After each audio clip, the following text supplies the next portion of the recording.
All right, good morning and welcome to Norcal PTAC's webinar, which we're holding in partnership with Caltrans today, how to get Disadvantaged Business Enterprise or DBE certified.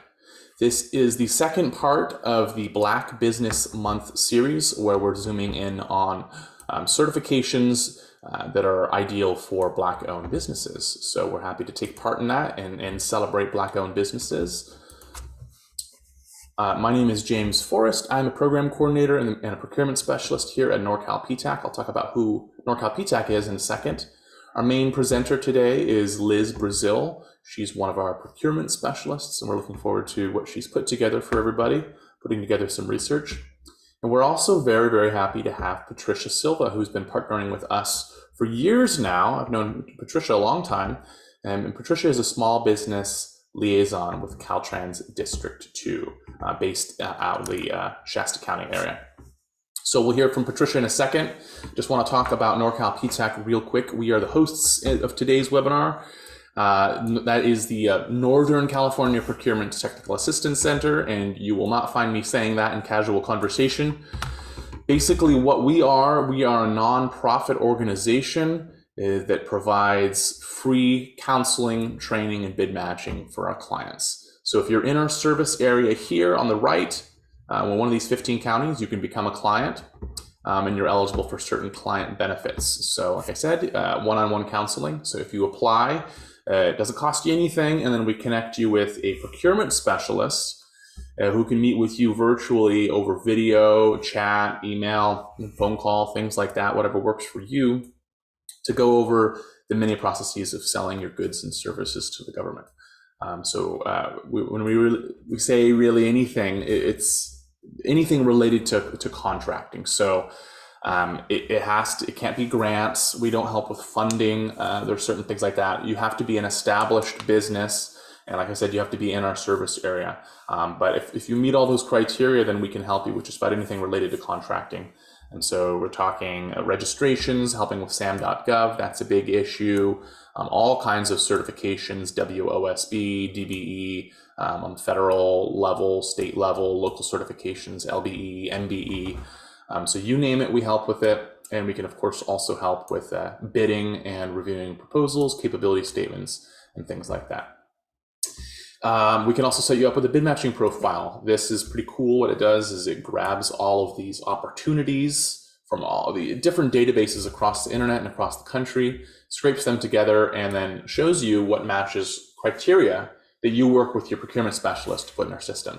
So ideally what happens is you wake up in the morning and you check your email, and you have one email every day with a list of opportunities that may suit what you sell. And then you can kind of stay on top of those. The other thing we do is, as you could probably infer from being here today, is that we put on webinars. We put on a lot of webinars. So for this month, I think we're doing 4 of them, just about 1 a week. And we're going to keep doing that. Someday we'll do in-person events, but for now, we're still on the webinar train. We can get the word out to a lot of folks. And we bring in government partners like Patricia here, and we leverage the expertise of our own procurement specialists. So we're really excited to keep doing that. And just to let folks know a little bit about our organization, we're funded by the Defense Logistics Agency along with the Governor's Office in California. And in 2021, we helped our clients win more than $500 million in government contracts. So that's $500 million into the pockets of businesses in our service area. So that is what we are all about, is funneling those tax dollars back into the communities that pay them. You can sign up for us at norcalptac.org. If you're not in our service area, which I know some of you are not, go ahead and look that second link up, apptac-us.org/findaptac. Like I said, everyone's going to get these slides, and the links will be active so you can find them there. All right, and before we get into the main presentation with Liz Brazil, let's go ahead and hear from Patricia Silva, again, a small business liaison with Caltrans District 2 in Redding. So we've been partnering with Trisha a long time. So Trish, thanks for taking it away and telling us a bit about your organization and its relation to the DBE certification. Hi, everyone. Thank you for being here today. Again, my name is Trisha Silva. I'm the Small Business Liaison for Caltrans District 2, located here in Redding, California. And as the Small Business Liaison for District 2, I'm available to assist businesses on how to do business with Caltrans and find procurement contracting opportunities with Caltrans. So please feel free to reach out to me. I also can provide one-on-one assistance. And my email is patricia.silva@dot.ca.gov. Next slide, please. So I'm here today representing our North Region, Caltrans North Region Small Business Team, which consists of Districts 1, 2, and 3. So as you can see on your screen, District 1 is Erin Morgan, our Small Business Liaison, who's located in Eureka. And then myself, District 2 in Redding, and District 3 Small Business Liaison is Robin Spence, located in Marysville. Next slide, please. So here on your screen, you can see Caltrans is made up of 12 districts, all the way from District 1 in Eureka down to District 12 in Santa Ana. And so District 1 in Eureka is made up of 4 counties: Del Norte, Humboldt, Lake, and Mendocino counties. So if you would like information and like to find opportunity in those areas, then please contact District 1, Erin Morgan. Then my district here, District 2, we serve Lake Lassen, Modoc, Plumas, Shasta, Cisco, Tehama, and Trinity counties. So please contact me if you would like to find opportunity in these counties. And then District 3 is made up of Butte, Colusa, El Dorado, Glen, Nevada, Placer, Sierra, Sacramento, Sutter, Yola, and Yuba counties. So please contact Robin Spence if you would like to learn more about finding opportunity in those counties. And the next slide, and then at the top of the screen, you can also find a Caltrans near you. So you can even Google Caltrans near me and you will get the map. Next slide, please. So this is the services that we offer. So again, we have 12 districts in Redding, and there are 12 district small business liaisons such as myself, and we offer services for businesses, and we offer one-on-one assistance. We discuss strategies on working with our agency. We provide technical assistance. We do public outreach events such as this one today. And then we also we're a resource for our Caltrans staff and helping them find businesses for their purchasing and contracting needs. Next slide, please.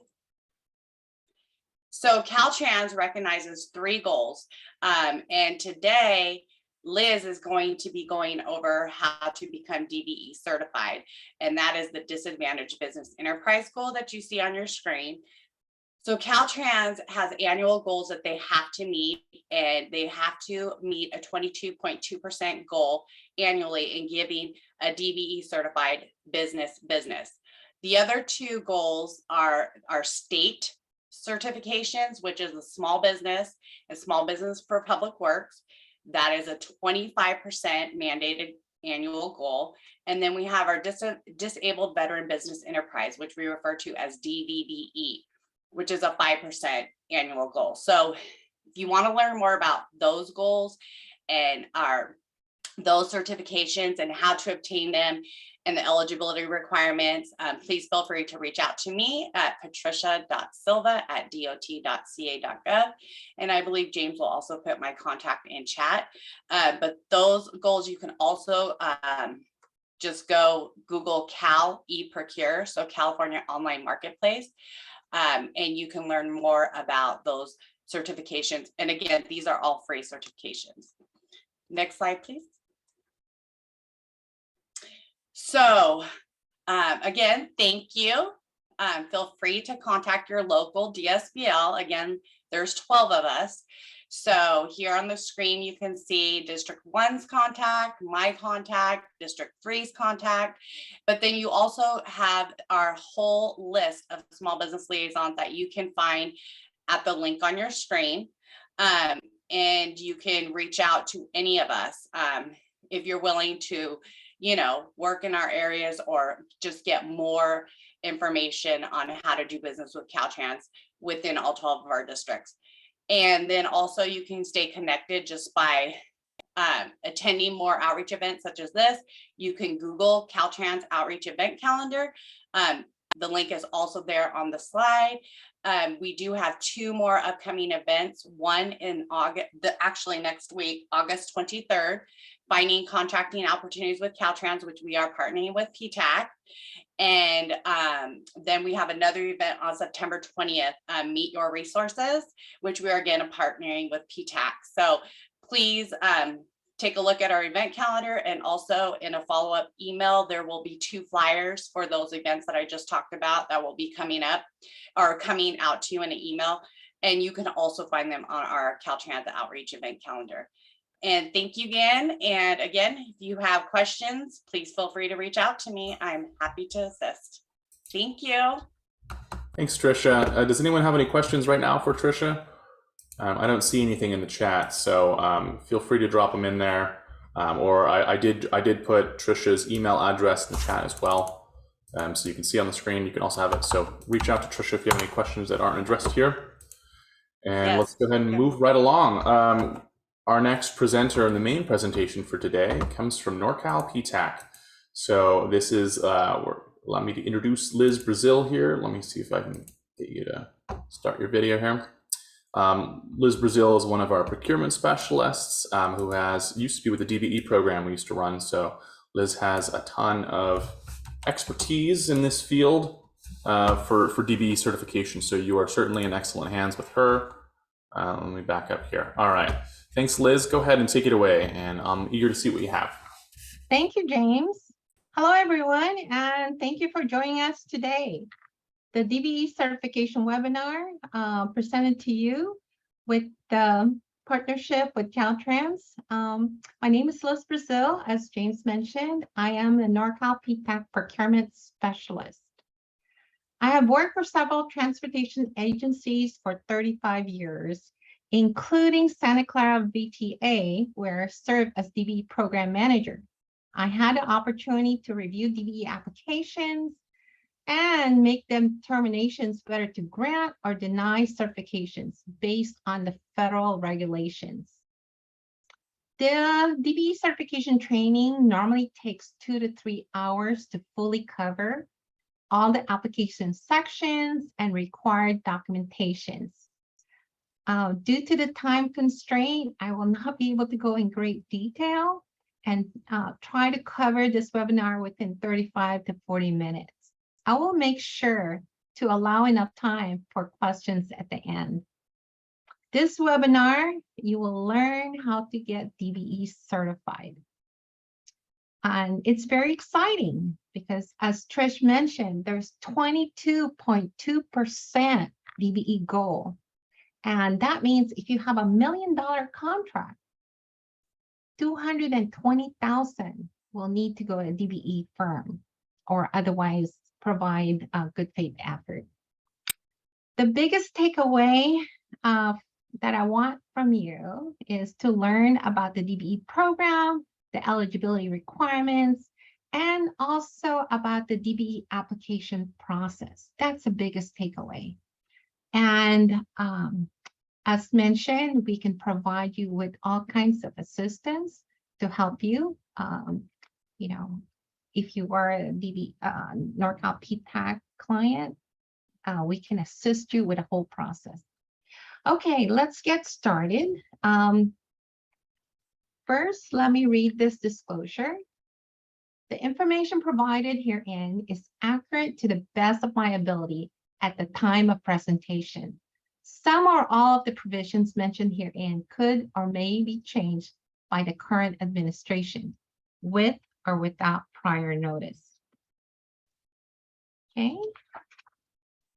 The main objectives are listed here. We're going to learn about the history, the objectives of the program, what is the DBE and the eligibility requirements, and also the certifying agency members of the California Unified Certification Program.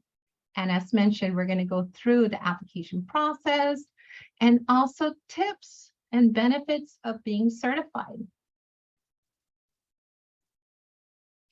Now, here's the history of the DBE program. It was part of the Civil Rights Act of 1964.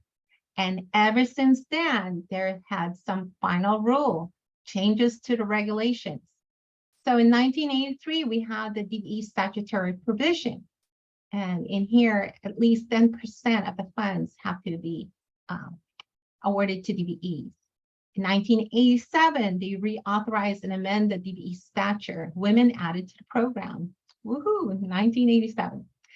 And also, 1999, they introduced Part 26 and DBE program plan and the Unified Certification Program. In 2009, they did the size limit or gross revenue.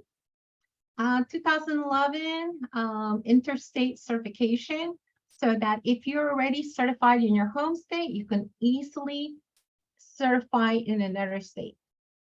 In 2014, they made all of the applications uniform, standard application for all of the states.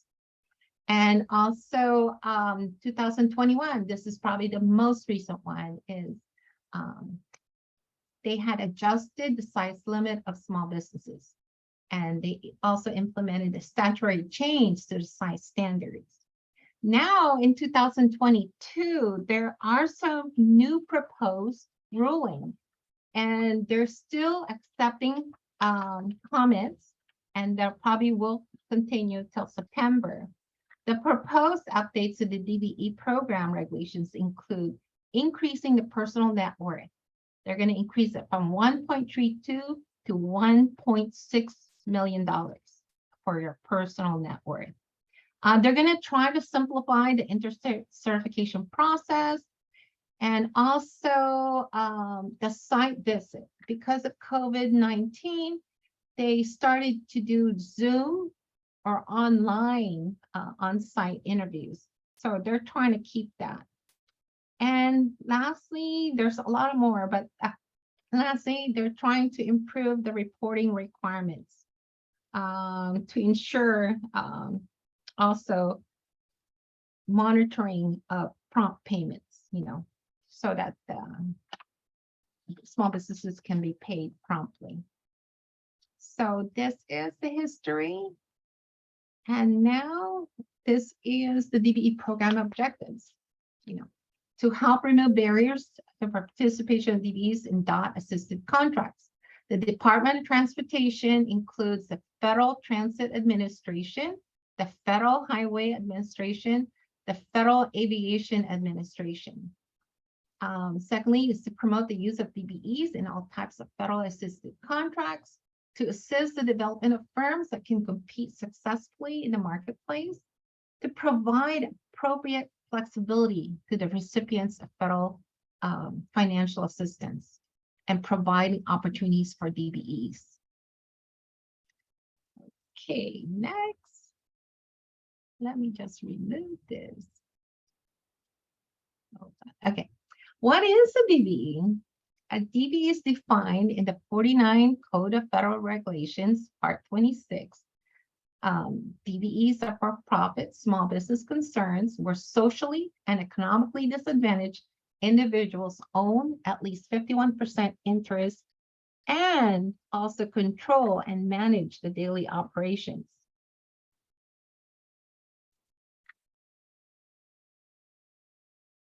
Yeah.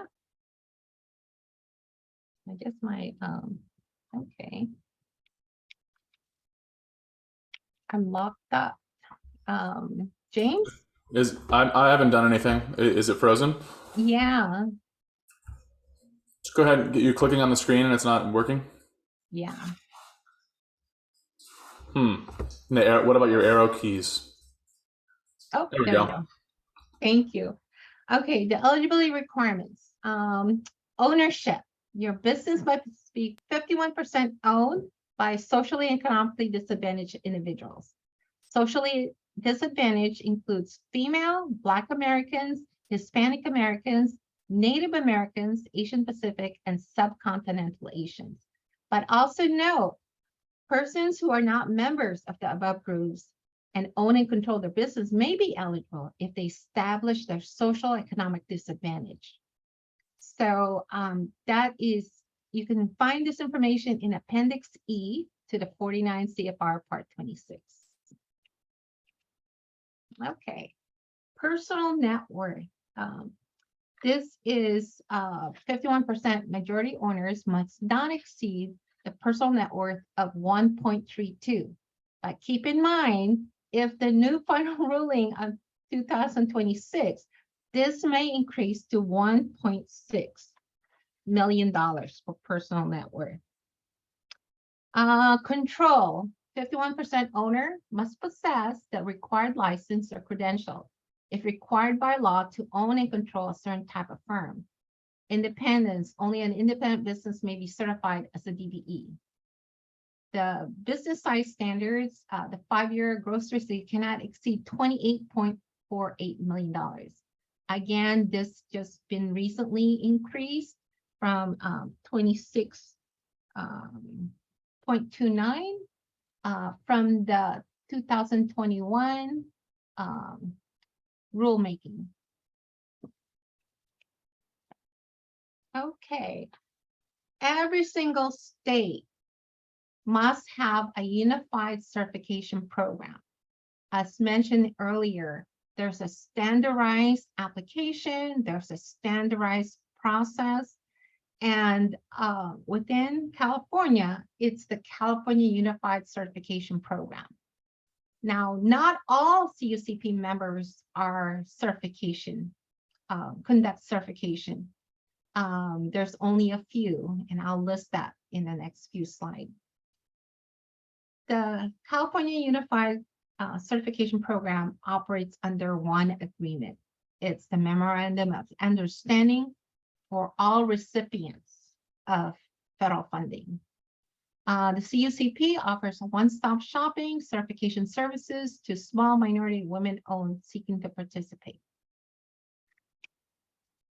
Now, are you ready to apply? Have you reviewed what is the DBE program?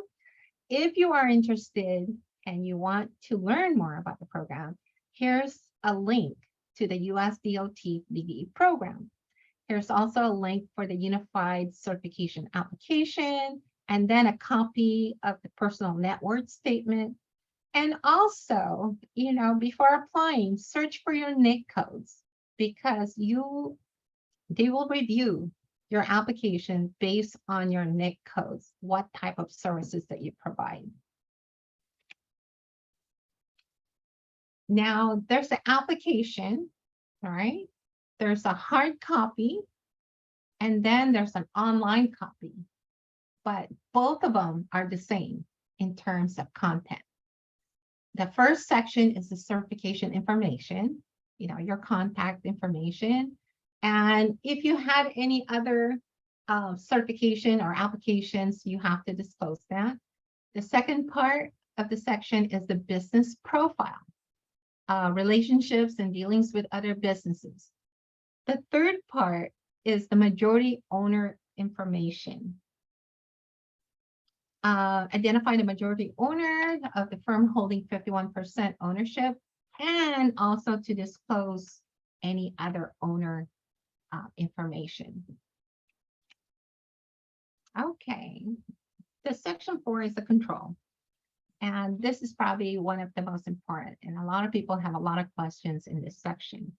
Operating control means disadvantaged owner must actively involve in all aspects of the business. The individual must show the basis decisions pertaining to the daily operations are made independently.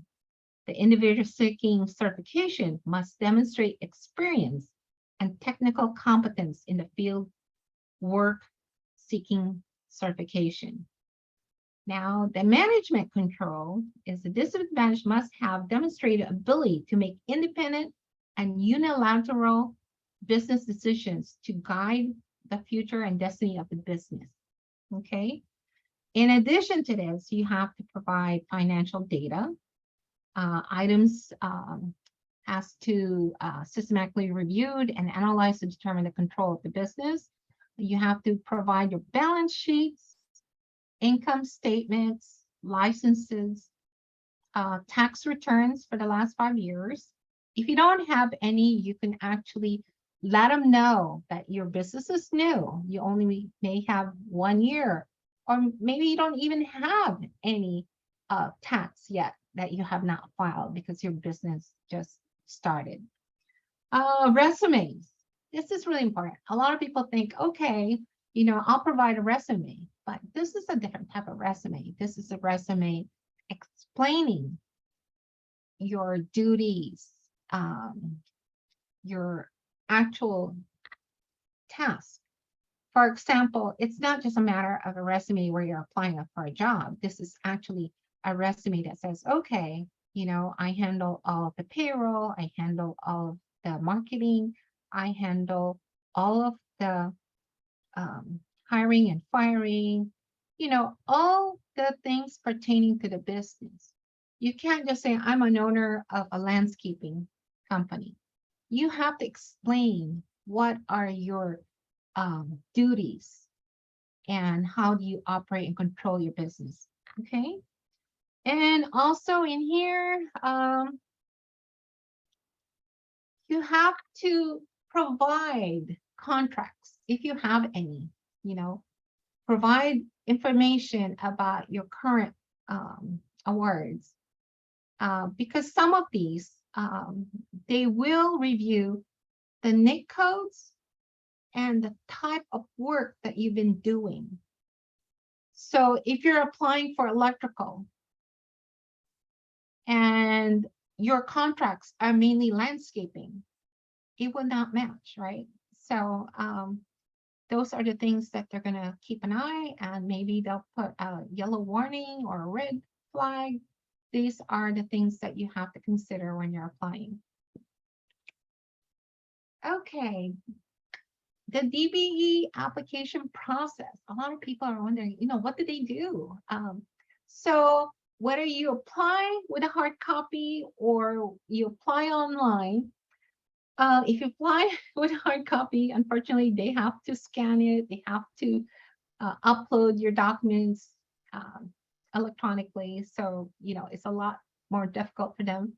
But if you apply electronically, then you will see the process, right? When you apply, you'll say you're 35% complete, 40%, depending on how far you are in the application, they will say what percentage is completed.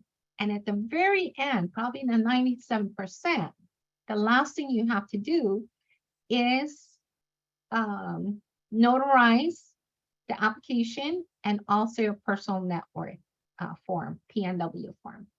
And unfortunately, there's a lot of people that forget that whole last step, but you know, that's one of the very last steps. And then you submit, click on submit. Once you click on submit, an analyst is going to be assigned to you. They're going to be reviewing everything. And remember, the analyst reviews hundreds of these, right? So the very first thing they'll do is they'll check off the checklist. And if you're missing any documents, they'll put you in the back of the list, okay? Because they cannot start the process if you have not completed all the documents. And once they complete their review, they're going to make a determination. And the final item that they need is a site visit. But now, because of COVID-19, as I mentioned, a lot of these are done online, either through Zoom or team meeting, so that they'll give you a week, and normally it would last 1 to 2 hours, depending how complex your business is. And then they'll complete that whole application and provide that data to their manager, who will make the final determination, okay? They will decide, they will decide whether you are certified or whether you're going to be denied certification, okay? Okay, so as I mentioned, there is an online process, And this is the website. If you click on the California UCP DBE system, it will bring you to this website. So the very top is the vendor certification. They have system training. And then you can also include some of the California work codes. Okay. And then in the bottom of that same page, you can click in any of the certifying UCP members. So if you're located in District 1, 2, and 3, you will have to apply with Caltrans directly. So you can click on the Caltrans logo and it'll bring you to the website to start your application. And this is another way. If you click on, if you're not sure about which area, then you can go around and say, you know, are you located in Los Angeles area? Are you located in a Central Valley or Bay Area? And then it'll provide you with the link where you can sign up. So in addition, I would highly recommend, if you're not familiar with the certification, sign up for training. These are free. There's a lot of space available. And it only takes like an hour or two, but at least you get a training on the DBE application. And the flow chart, as I mentioned, you have to meet the eligibility requirements, right? And it's shown in the certification workshop. And if you are eligible and you're ready to start, then go and check out the DBE certification checklist. As I mentioned, before a certifying agent can even start your DBE application, they will check and make sure that you have all of your documentation. Okay, and this checklist will help you. It's located in Norcal PTAC, but you can also get this from the online system. One of the most difficult part about the application process is probably the personal net worth. You know, this is a lot of the clients have a hard time collecting all of this information because everything that you have, whether it's your home, if you have vacation homes, if you have a boat, if you have cars, if you rent or lease any buildings or offices, you have to provide that in your personal net worth. And it's pretty extensive because sometimes if you have stocks or if you have educational accounts, you have to disclose all of that. Now, your home residence is not included in your personal net worth. So, especially now in California, a lot of the homes are over $2 million or more, right? So that will exceed your 1.32 million personal net worth limit. So in here, you know, take a look at it. And if you want somebody to review it, you know, if you have an accountant or a tax person, you know, ask some questions. And also, you know, work with a counselor like me, and I can help you do your personal net worth. Okay, so the personal net worth, sometimes, as I mentioned, it has to be notarized. You know, they will not accept your application unless it's notarized.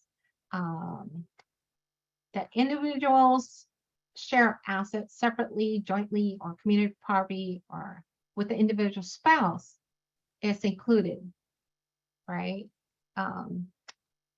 But there are certain ownership of primary residence, some tax and interest penalties that is excluded. So, you know, like pensions, IRA accounts, 401. So you will need to look at that very closely, and we can work with you on that. Okay. Site interview.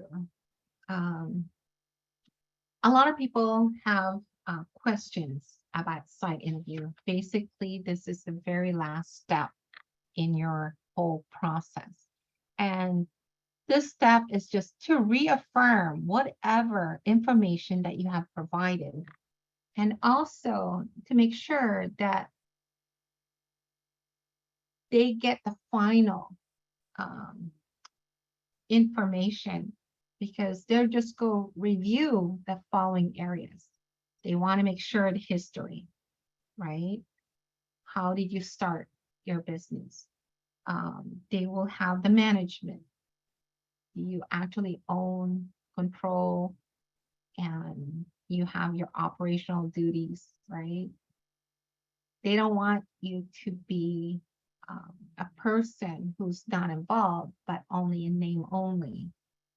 Okay. Also the financial, they will review, how did you start your business? Who put in the initial funding? Who's controlling it? You actually are the person signing the checks, or is there another person who's in control of the financials? And lastly, marketing. Are you the one submitting the proposals or the bids? Are you the one making the decision whether to pursue it or not? Do you sign the contracts, and so on? Okay. So there's a lot of information they will ask, and as I mentioned, normally it takes like 1 to 2 hours, and they'll ask you a lot of questions, and a lot of the questions mainly is from the documents that you had provided to them. Okay, let's go to the next one. And as I mentioned, this is a federal certification for disadvantaged business enterprise. If you want to pursue certification in other states, you must be certified in your home state first.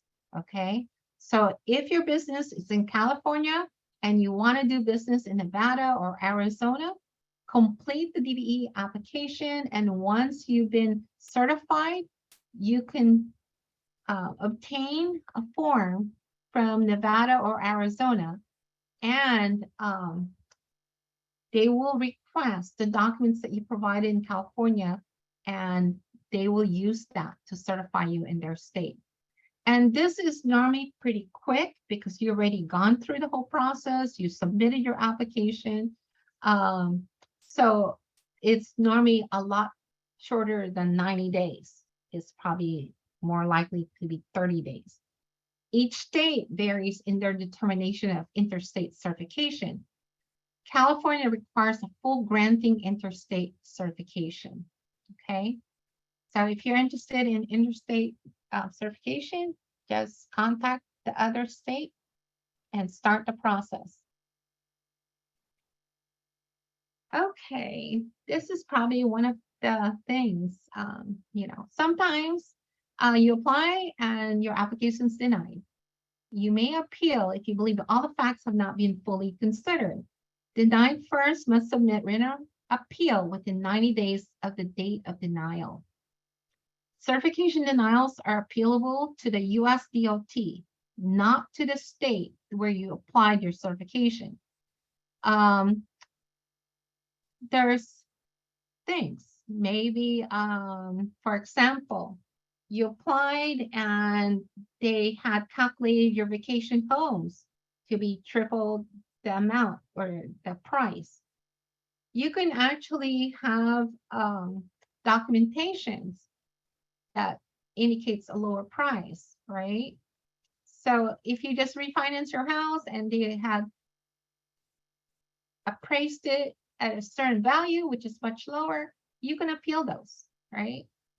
And if there's some topic that you were denied on, you can search these certified DBEs. You can read on the denials and appeals that the US DOT had issued. Okay, so it's not late, you can still appeal, but if you don't appeal, you have another year to start the application process again. Okay, so for example, you were denied because your personal net worth exceeded 1.32.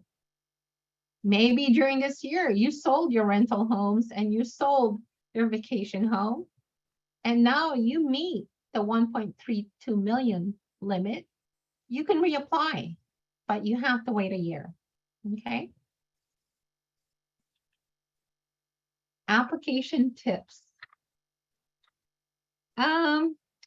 The applicant firm has the burden of proving eligibility. Okay. The next one is use the supporting document checklist. It's provided to you and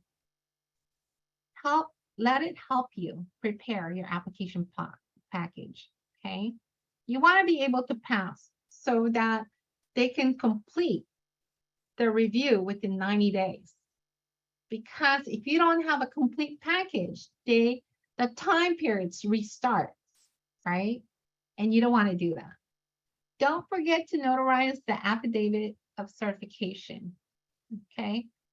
Those are the things that you have to do right before you apply. Complete each section of the application. They will not allow you to submit unless you complete it, but in the hard copy, you may miss that. Be responsive to reviewers' requests. If they send you an email that they need additional documents, respond to them at your earliest convenience.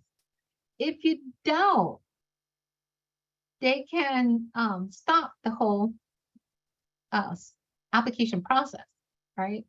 Because you are non-responsive. And on the on-site interview, be prepared. Discuss all aspects of your business during the on-site, because this is your final step in order to get certified. Okay. The benefits of certification. It's recognized by transportation agencies in California. You're going to be included in the California UCP database that is used by prime contractors, agencies, local, state agencies, and federal. It expands opportunities to participate on federally funded contracts. And just like Caltrans, they have a 22.2% DBE goal. You want to be part of that project or program, all right? And you can do that by helping meet the goals. Become accessible to prime contractors, fulfilling the participation. Remember, if they fail to meet the 22%, they have to provide good faith effort, right? And so it's easier and less riskier to just meet the goal instead of hoping that you had met the good faith effort. It increases opportunities to network, you know. A lot of times, you know, you'll be invited to pre-bids or procurement fairs by the prime contractors. So these are increased opportunities. You're certified, now what? You know, these are the things that we love to work with you, because we can help you. We can help you market your firm. We can help prepare, be proactive. You can network with other firms and agencies, and stay informed of upcoming opportunities.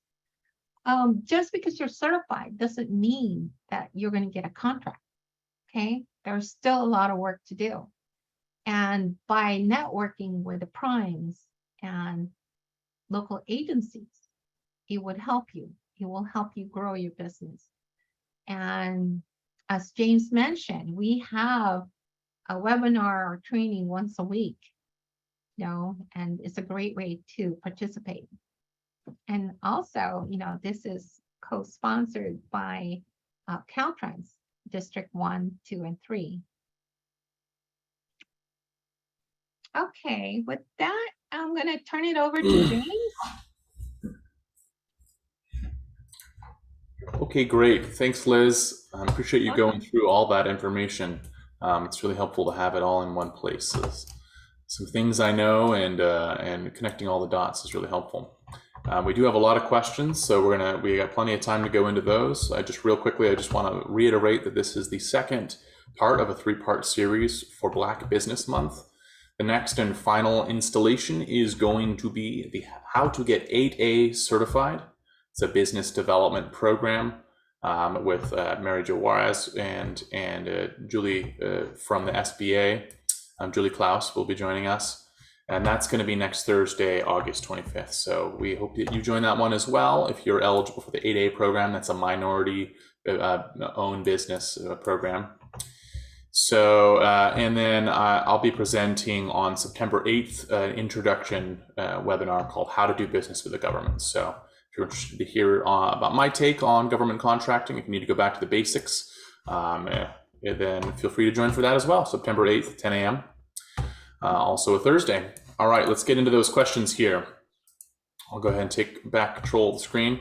We've got plenty of questions. I've answered some of them as we went along, primarily because Liz has answered them in the presentation. I want to be respectful of everyone's time, but there are plenty of good questions here I've left, so let's go ahead and get into them. Anonymous attendee is asking, what happens if your personal net worth exceeds the limit after you've already been certified? Every year, you are required to do an annual affidavit. It's an annual eligibility.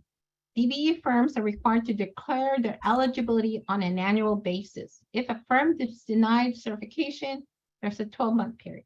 But your personal net worth is one of the things.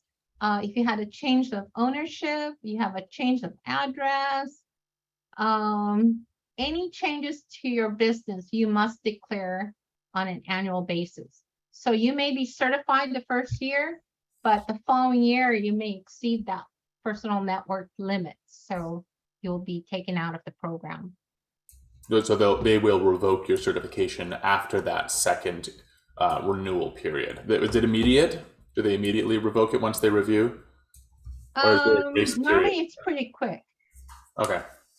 Now, how quick? Maybe 30 days. Okay. But they will review those on an annual basis to make sure.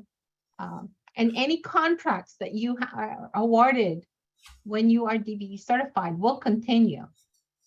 But any contracts after you're been decertified, you are no longer eligible on the program. Sure. And so a couple people also had questions, just a little bit more about who exactly recognizes the DBE certification and what sort of agencies it's used for. Could you go into a little more about that? Folks are asking, is it for federal agencies? Is it for state agencies only? Is it for the DOT or? The DBE program is a federal program for the transportation, United States Department of Transportation. But it's accepted because if you're a DBE certified firm, you're automatically considered a small business. So most of the states, most of the cities and counties accept the DBE certification. The state agencies, there's over 300 plus agencies accepts the DBE certification. But the program is meant to be with the DOT. So any transportation agencies like BART, Santa Clara VTA, Caltrans, the Public Works will accept those certifications, like Alameda County Public Works and county would accept those. And so the basic idea is that if they're getting Department of Transportation money through their projects, then they can accept DBE certification, or they would accept. Is that right? There's so many different cities, counties, and state agencies that will accept those because it's well known. Just like if you apply for the federal women-owned state small business certification, that's normally accepted everywhere, So not in the state of California, but it's accepted in, if you plan to work for PG&E, Google, AT&T, PayPal, the women-owned certification is accepted. But the DBE program, if it was federally funded, it would have a DBE goal.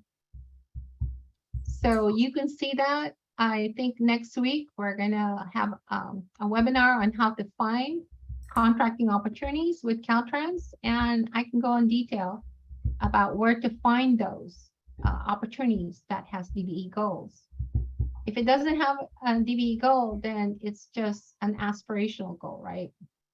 Of having small business, disadvantaged business, minorities.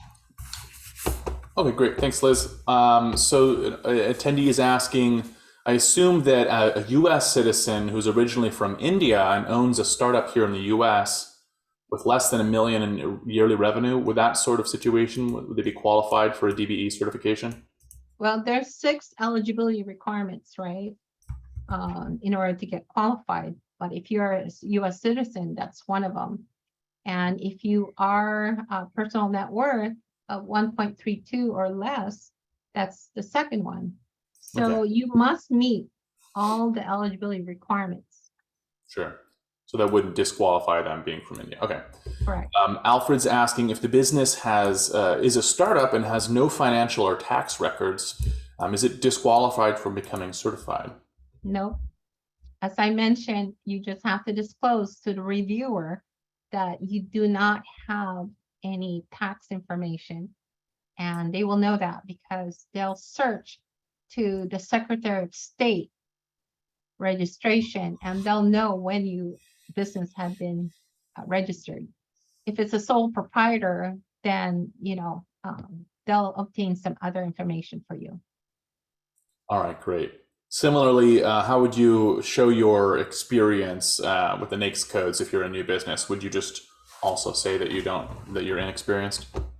Sometimes your qualifications, for example, if you worked in a business, like you were an environmental engineer, now you want to be an environmental consultant, right? So they'll use that information and they'll say, okay, based on her education, her work experience, and many other factors, they'll make a determination whether you meet that or not. For example, if you were doing some landscaping work and you want to put lighting on the landscape and you're asking for electrical, you may not qualify because you don't have the expertise or background in that. But each case will be reviewed on a case-by-case basis. Okay, great. And I guess it might be a similar thing for one of the qualifications said, and include your contracts in your applications, your prior history. Would that include subcontracts as well? Yes. Okay, I figured so. All right, and then we had a lot of questions about the site visit as well. Yes. What if you're a home-based business, for instance? Is there a requirement for a site visit? Do they come into your house or? No, they just do an online Zoom, just like what we're doing now, and they'll ask you a couple of questions. There's a large amount of businesses are home-based, okay? And sometimes what they'll do is they'll ask you, what type of equipment do you use? You may show them your printer, you may show them your file cabinets, you may show them, what other equipment you may have. You may show them your office, right? Which could be your bedroom. And those are acceptable. Okay. So that would be true of generally any program, any entity that didn't have a brick and mortar. It would be, they show them wherever you do business. Correct. Okay, great. So that answers Denicia's question as well about the janitorial program. And we had some questions about personal net worth. Should you disclose your spouse's retirement account? That's a pretty specific question. Yes? You will have to disclose a lot of items, including your spouse's information. Right, yeah. One of the downsides of all the paperwork is it gets pretty invasive, but could pay In off. California, it's different because of the 50-50. So there's a lot more items that your spouse will have to disclose. Communal property. Well, a lot of times too, there's a couple things. For example, the spouse had funded your business, right? So Yeah. there's a lot of things that, the reviewer may go into because they have to determine, is this actually your funding or your husband or a joint account, right? So, yeah. All right. Jay Leon is asking, is there somewhere where their information is stored or available to view? I assume through the application process or after submitting. So when you create an account and start your application process, you have access to it from the beginning to the end. So you can look at your documents that you uploaded, you can look at information that you provided, you can update those. But once you submit it, you cannot make any more changes. Okay? But you can. That's why it's very important that, you have somebody review it, an accountant or, a Norcal PTAC counselor review your application before you submit it. Because once it's submitted, they have to make a determination based on that information. Unless they have asked you for additional documentation, then you can update it and provide more, but it cannot be less. Okay, great. Is the certification program also recognized by the Supplier Clearinghouse Diversity Program? The Supplier Clearinghouse is with the California Public Utilities Commission. That is not a federal program nor a state program. But, a lot of things, they may have reciprocity. If you're DBE certified, they may accept that. Because some cities or counties, if you are DBE certified and the requirement is that you're a small business, they may have a reciprocity and said, oh, I'll accept that for small business. Okay, great. We do have a few questions left. It's almost 11 now. Just want to let folks know that they should be redirected towards a survey. Let us know how you felt about the webinar today. We'll also be in the email, the follow-up email everyone's going to be getting. And just want to thank everyone if you have to jump off early, but we do, I think, is it all right, Liz, if we stay around for a few extra questions? Yes, of Okay, course. great. All right. So let's keep going here.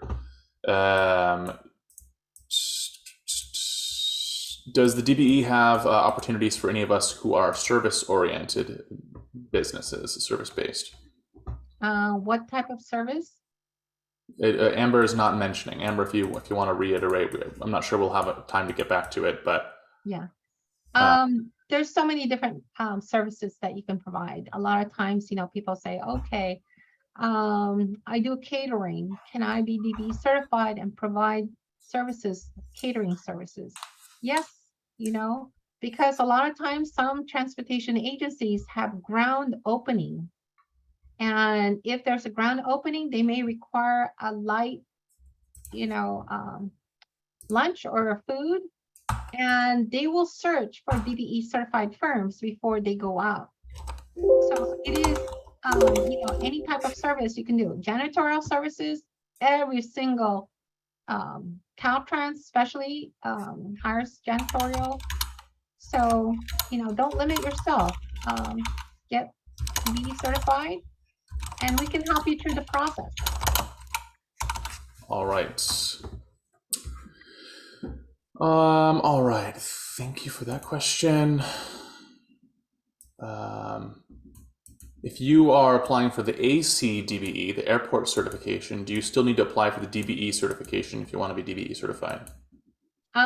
In the online application, you can click if you want to apply for both or just one. So you have that option. Okay, that's good to know. Yeah. Okay. And someone's asking who has access to the information once all this information that they're uploading in the DBE application portal. There's a privacy clause that, they will not disclose your information to anybody unless you request for interstate certification. So you have access, and also the agency that you're applying with. Okay, all right. We have some folks thanking us here. Yes, this webinar is going to be sent out to everyone. It's recording right now, so you'll find it on our website. We're going to email everyone who registered. All right. Okay. This is maybe a little more in depth than we can get here. Someone's asking, how do you find a previous contractor bid when you're trying to figure out how much to bid? Maybe that's a question about pricing that we can redirect them towards our website and past webinars. Well, actually, next week, when we do how to find Caltrans contracting, we will go through the links where you can find those. So if you're interested, sign up for next week, and I can go in greater detail, because that will show you the passwords and also the bids that they submitted. Great, and that's going to be on Tuesday the 23rd. Let me go ahead and copy that information into the chat here. Caltrans event schedule Tuesday the 23rd. Let's see. Let me just drop it in here.